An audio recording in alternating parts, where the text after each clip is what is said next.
लोग क्या कहेंगे। तुमने प्रसिद्ध कहानी सुनी ना पुरानी, कि एक बाप और उसका बेटा अपने गधे को बेचने बाजार चले। रास्ते में कुछ लोग मिले, उन्होंने कहा ये देखो बुद्धू, दोनों पैदल चल रहे हैं और गधा साथ में।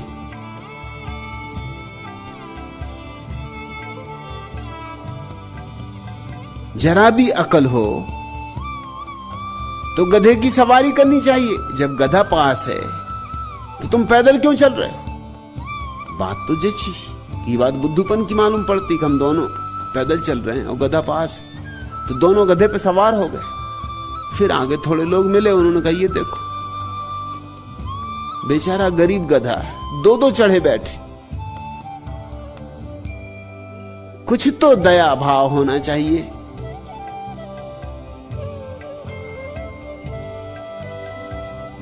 तो बाप ने कहा ये बात ठीक है। तो बाप उतर गया, बेटे को बिठा रखा। थोड़ी दूर बाद फिर लोग मिले और उन्होंने कहा ये देखो, ये सुपुत्र देखो, बाप तो पैदल चल रहा है, सुपुत्र गधे पे बैठे हुए, ये कलयुग आया।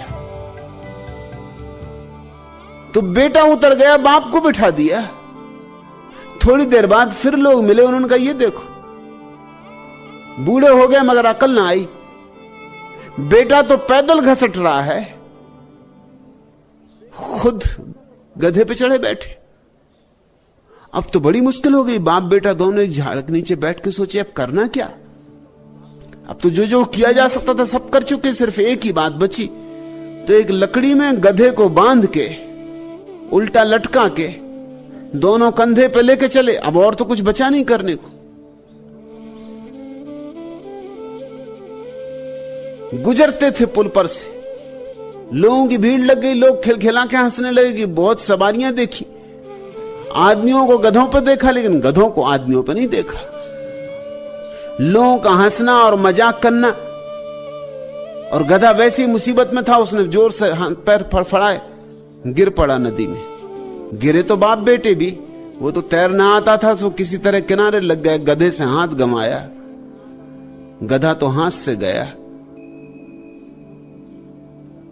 मगर लौट के घर आ गए किसी तरह, जान बची और लाखों पाए। लौट के बुद्धू घर को आए। थोड़ा अपने भीतर से जीना शुरू करो। असली जीवन भीतर से जिया जाता है, बाहर के अनुकरण से नहीं। और अगर बाहर का अनुकरण करोगे तो तुम गंवा दोगे, सब कुछ गंवा दोगे। और बाहर इतने लोग हैं, किस किस का अनुकरण करोगे।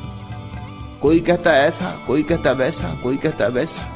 मैं एक घर में मेहमान था, एक छोटे बच्चे से मैंने पूछा कि तू बड़ा होके क्या बनने का इरादा रखता है। उसने कहा कि जहां तक तो मैं पागल हो जाऊंगा। तू पागल हो जाएगा। मैंने बहुत बच्चों से ये पूछा मगर तेरा जैसा बुद्धिमान बच्चा नहीं मिला। तू बड़े मजे की बात करा मगर बड़े मतलब की भी, पते की भी। तू पागल हो जाएगा। पागल होना चाहता, उसे होना नहीं चाहता मगर हो जाऊंगा, क्योंकि मेरी मां चाहती मैं डॉक्टर बनूं, मेरे बाप चाहते हैं कि मैं इंजीनियर बनूं, मेरे काका चाहते हैं कि मैं संगीतज्ञ बनूं क्योंकि उनको हारमोनियम बजाना आता है। मेरा बड़ा भाई है, वो कहता है कि तू तो क्रिकेट का खिलाड़ी बन, क्योंकि उसको क्रिकेट का नशा है। और अगर सबकी आपसे कहूं तो इतने लोग हैं जितने घर में सब चाहते हैं ये बन, वो बन, वो बन। मुझसे तो कोई पूछते नहीं कि तुझे क्या बनना है। तो मुझे तो यही लगता है कि मैं पागल हो जाऊंगा अगर ये सब लोग चेष्टा में लगे रहे। कोई इंजीनियर बनाएगा, कोई डॉक्टर बनाएगा, कोई क्रिकेट का खिलाड़ी, कोई हारमोनियम सिखाएगा, कोई तबला बजवाएगा। अगर इन्हीं लोगों के हाथ में रहा तो बस एक बात निश्चित है कि मैं पागल हो जाऊंगा। किनको तुमने अपने जीवन का सारा अधिकार दे दिया है निर्णय करने का। निर्णय भीतर से आने दो। जो तुम करना चाहते हो वह करो, चाहे उसके लिए कोई भी कीमत चुकानी पड़े, चाहे प्राण ही क्यों न जाए, तो भी जाते वक्त प्राणों में कम से कम एक तो संतोष होगा कि मैं जो करना चाहता था वह किया। मैंने अपने को बेचा नहीं, अपनी आत्मा को बाजार में रखा नहीं, मैंने समझौते नहीं किए। मैं मर रहा हूं लेकिन वही करते मर रहा हूं जो मैं करना चाहता था। तुम्हारे प्राणों में वैसा ही संतोष होगा जैसे सुकरात को रहा होगा जहर पीते वक्त, जैसा मंसूर को रहा होगा गर्दन कटते वक्त, जैसा जीसस को रहा होगा सूली पे चढ़ते वक्त। संतोष, परम संतोष कि मैं जो करना चाहता था मैंने वही किया। मैंने किसी कीमत पर समझौते नहीं किए। इस जगत में परम तृप्ति उनकी है जो समझौते नहीं करते, जो भीतर से बाहर की तरफ जीते। जो करना चाहते हो वही करो। और मैं तुमसे यह भी नहीं कहता कि वह सही है या गलत। उसका निर्णय भी तुम्हारी अंतरात्मा को ही करना है। उसका निर्णय भी बाहर से नहीं लेना है। कौन निर्णय करेगा क्या सही है क्या गलत है? बुद्ध ने घर छोड़ा, पिता समझते थे गलत है, पत्नी समझती थी गलत है, परिवार समझता था गलत है, सब समझते थे गलत है। लेकिन आज 2500 साल बाद क्या तुम ये कहोगे कि बुद्ध ने घर छोड़ा तो बुरा किया? नहीं छोड़ते तो मनुष्य जाति वंचित रह जाती, सदा सदा के लिए वंचित रह जाती। एक अमृत की धार बही, मगर जब छोड़ा था तो कोई भी पक्ष में नहीं था, कोई भी। बुद्ध अपना राज्य छोड़कर चले गए थे इसीलिए कि राज्य में जहां भी जाते वहीं लोग समझाने आते, तो सीमा ही छोड़ दी। सीमा छोड़ दी तो पास पड़ोस के राजा महाराजा आने लगे, क्योंकि वो भी उनके पिता के मित्र थे। कोई बचपन में साथ पढ़ा था, किसी की दोस्ती थी, किसी का कोई नाता रिश्ता था, वो समझाने आने लगे। जो आता वही बुद्ध को कहता कि तुम क्या ना समझी कर रहे हो। जो आता वही समझाता। आखिर बुद्ध को इतने दूर निकल जाना पड़ा जहां कि कोई बाप को जानता ही ना हो, पहचानता ही ना हो। अपने बाल काट डाले, सुंदर उनके बाल थे, ताकि कोई पहचान ना सके, घुटमुंडे हो गए। वस्त्र पहन लिए दीनहीन, भिखमंगे मालूम होने लगे। गांवों में न जाते, जंगलों में विचरने लगे, ताकि ये समझाने वालों से पीछा छूटे। क्योंकि अंतरात्मा से एक आवाज उठी थी कि सत्य को खोजे बिना नहीं मरना है। आज तुम ये ना कहोगे कि बुद्ध ने गलत किया। बुद्ध ने बड़ा उपकार किया, पूरी मनुष्य जाति पर उपकार किया। ऐसा कल्याण किसी और दूसरे मनुष्य ने नहीं किया है। हालांकि तुम भी अगर उस समय होते तो तुम भी बुद्ध को समझाते कि भाई ये तुम क्या कर रहे हो। पिता की सुनो, पिता बूढ़े, उनको दुख मत दो। पत्नी जवान है, उसको पीड़ा मत दो। बेटा अभी अभी पैदा हुआ है, उसको छोड़ के भाग जा रहे हो। ये पलायनवाद है। सब कहा होता, सब कहा था, लेकिन बुद्ध भीतर से जिए। भीतर से जिए, इसलिए महिमा प्रकट हुई, गरिमा प्रकट हुई। सुकरात को समझदार लोगों ने समझाया था कि तू एथेंस छोड़ दे, क्योंकि यहां तू रहेगा तो फांसी लगनी निश्चित है। तू कहीं और चला जा। लेकिन सुकरात ने एथेंस नहीं छोड़ा। उसने कहा जो मुझे कहना है वो एथेंस जैसे ही सुसंस्कृत समाज में कहा जा सकता है। और अगर ये सुसंस्कृत समाज मुझे मारने को तैयार है तो फिर मैं किसी और दूसरे समाज में जाके तो और भी मुश्किल में पड़ जाऊंगा। वो तो और जंगली, वो तो और भी अशिष्ट और असभ्य है। फिर मुझे जो कहना है उसको समझने वाले थोड़े से लोग कम से कम यहां हैं। मौत तो आनी है सो आएगी, मगर मैं अपनी बात कह के जाऊंगा। कोई सुन लेगा, समझ लेगा, मैं तृप्त हो जाऊंगा। जीसस ने सूली पर चढ़ने में अड़चन अनुभव नहीं की। जब भी कोई व्यक्ति अपने ढंग से जीता है, अपनी शैली से जीता, अपनी मौत से जीता है, तो मौत दो कौड़ी की होती। वो जानता है कि उसने जिया है, इस ढंग से जिया है, इतनी परिपूर्णता से जिया है कि इस परिपूर्ण जीवन का कोई अंत नहीं हो सकता। मौत आएगी और चली जाएगी, मैं रहूंगा। लोग क्या कहेंगे? लोग हैं कौन? लोग यानी कौन? इनका मूल्य क्या है? इनकी खुद की आत्मवत्ता क्या है? हजार मूढ़ ताली पीट के तुम्हारा स्वागत करें, तुम इसके लिए राजी होगे कि एक बुद्ध पुरुष तुम्हारे सिर पर हाथ रख के आशीर्वाद दे? तुम इसे चुनोगे, क्या करोगे? संख्या गिनोगे हजार मूढ़ों की? अगर संख्या से जियोगे तो चूकोगे, बुरी तरह चूकोगे। जानने वाले एक आदमी की आंख का इशारा भी बहुत है। न जानने वाले लोगों के फूलों के हार भी किसी काम के नहीं। और जरा संभल के चलना, क्योंकि जो फूलों के हार पहना रहे हैं उन्हें कुछ पता नहीं। एक धुन है, आज फूलों के हार पहना रहे हैं, कल वही जूतों के हार लेके आ जाएंगे। वही के वही लोग, उनके बदलने में देर नहीं लगती। वे हैं ही नहीं, उनकी कोई आत्मा है, उनकी कोई स्थिरता है। आज सम्मान देते हैं, कल गाली देने लगते हैं, फिर सम्मान देने लगते हैं। उनकी बातों का कोई भी मूल्य नहीं है। और तुम जानते हो दुनिया में अलग अलग ढंगों के समाज हैं और अलग अलग बातों को सम्मान मिलता है। अफ्रीका में एक कौम है जिसमें महात्मा अपने आधे बाल काटता, सिर्फ सामने के आधे बाल काट लेता, तो त्यागी। अभी तुम्हारे यहां कोई काटेगा तो तुम समझोगे क्या सर्कस आया है या क्या बात, लेकिन वहां वो समझा जाता त्यागी। अफ्रीका में एक और दूसरा समाज है जिसमें स्त्रियां सुंदर समझी जाती हैं अगर उनके ओंठ बहुत चौड़े और बहुत बड़े हो। तो ओंठों को बड़ा करने के लिए पत्थर लटकाते ओंठों से बांध के। भद्दे हो जाते ओंठ, बेहुदे हो जाते ओंठ, मगर सौंदर्य तो स्त्रियां राजी हैं वही करने को। इसमें सम्मान मिलता है, अहंकार की तृप्ति मिलती। लोग चेहरे गूद लेते हैं गुदने से, बेहुदे हो जाते। लेकिन अगर समाज में सम्मान मिलता है तो लोग गुदवाने को राजी, पूरा शरीर गूद डालते। समाज जिस चीज को सम्मान देता वही लोग करने को राजी। चीन में हजारों साल तक स्त्रियां अपंग हालत में रहीं। छोटी सी बच्चियों के पैरों में लोहे के जूते पहना दिए जाते थे ताकि पैर बड़े ना हो।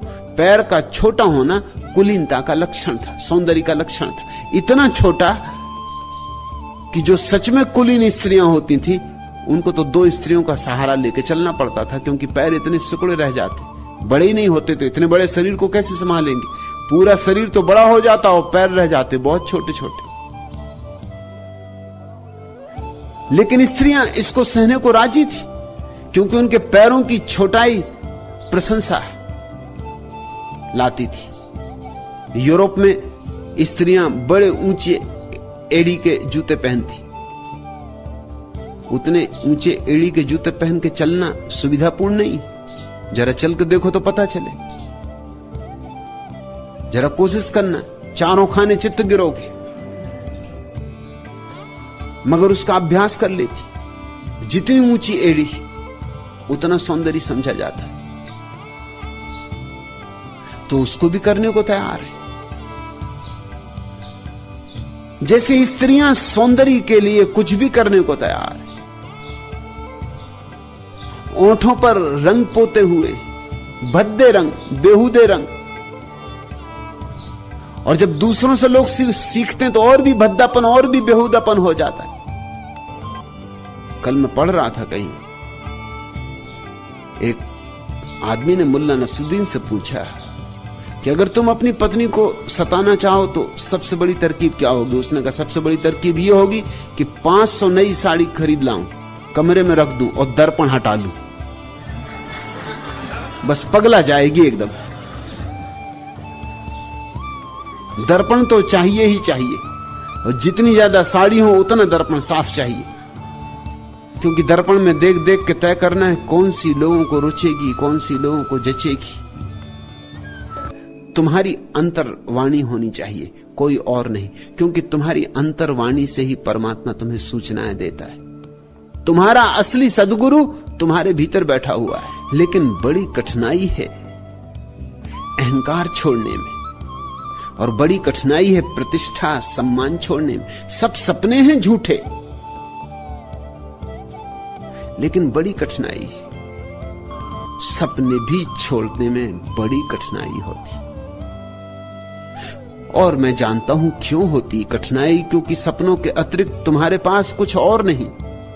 सपने ही सपने। छोड़ने में डर लगता है कि छोड़ा, सपने भी छूट गए तो फिर बिल्कुल रिक्त हो जाऊंगा।